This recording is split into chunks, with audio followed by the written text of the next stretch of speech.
How to get pinch and zoom feature on YouTube. In this short video, I'm going to show you how you're able to get the pinch and zoom feature on the YouTube app. But before I do, please don't forget to like the video and subscribe to my channel. Okay, so straight into it. So first, open up the YouTube app on your mobile device. Then tap on your profile icon in the top right hand corner. And then tap on settings.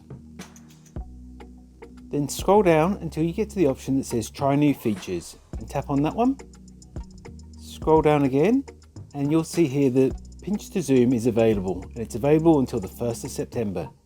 It says how to use. Pinch the video player with 2 fingers to zoom in and out. So if I just go back to the home screen and then tap on a video to watch it. Okay, so now I'm watching this video and you'll see I can just pinch and zoom.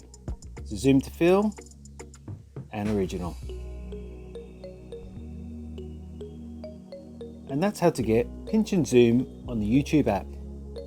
If you found this video helpful, I'd love it if you like the video and subscribe to my channel.